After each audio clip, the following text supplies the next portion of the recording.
मुझे हमेशा से जीनियस और पागलपन के बीच की पतली लाइन ने आकर्षित किया है, और ये कहानी, ये उसका परफेक्ट एग्जाम्पल है।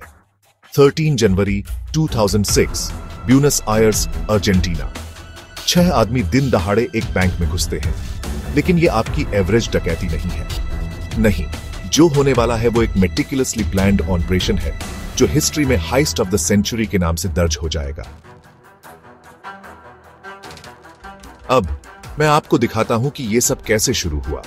डकैती से 2 साल पहले फर्नांडो अराउजो नाम के एक मार्शल आर्टिस्ट और आर्टिस्ट ने वो प्लान करना शुरू किया, जिसे वो एक परफेक्ट क्राइम बनाना चाहता था। ये कोई आम बैंक लुटेरा नहीं था।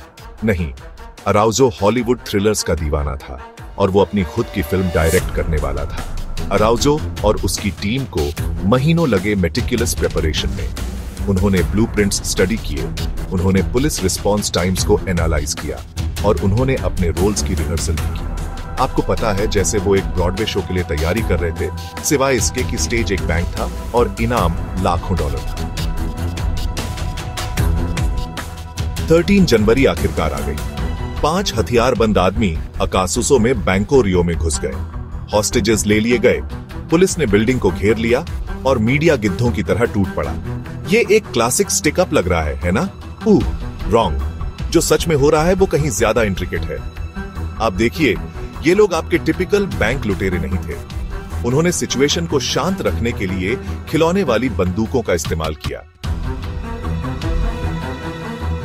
और यहीं से ये इंटरेस्टिंग हो जाता है। जब सबका ध्यान बैंक के अंदर चल रहे ड्रामा पर था, असली एक्शन अंडरग्राउंड हो रहा था। आप देखिए, इन लोगों का कभी सामने वाले दरवाजे से बाहर निकलने का इरादा नहीं था। नहीं, उन्होंने कुछ कहीं ज्यादा इंजीनियस प्लान किया था। एक सुरंग सीवरों के जरिए खोदी गई, बैंक वॉल्ट को पास के स्टॉर्म ड्रेन से जोड़ती थी। जब पुलिस आखिरकार अंदर घुसी, बंदूकें लहराते हुए, दिन बचाने के लिए तैयार, लुटेरे बहुत पहले ही जा चुके थे।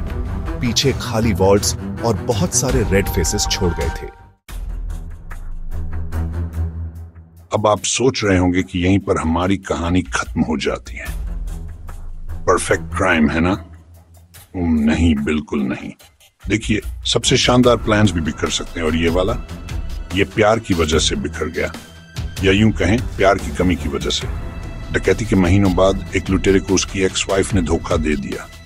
उसने पुलिस को टिप दी और बस ऐसे ही पत्तों का ताश के पत्तों की तरह ढह गया। लेकिन रुकिए, और भी है। भले ही गैंग के ज्यादातर लोग पकड़े गए, लेकिन पैसे का केवल एक छोटा सा हिस्सा ही बरामद हो पाया। $20 मिलियन से ज्यादा कैश, ज्वेलरी और कीमती सामान, गॉन। और अराउजो, हमारा मास्टरमाइंड, उसने अपनी सजा काटी और 2000 दिन में आजाद हो गया। उसने अपने ही क्राइम पर एक फिल्म बनाने में भी मदद की। आपको पता है, जैसा वो कहते हैं, लाइफ आर्ट की नकल करती है और कभी कभी आर्ट क्राइम की नकल करती है।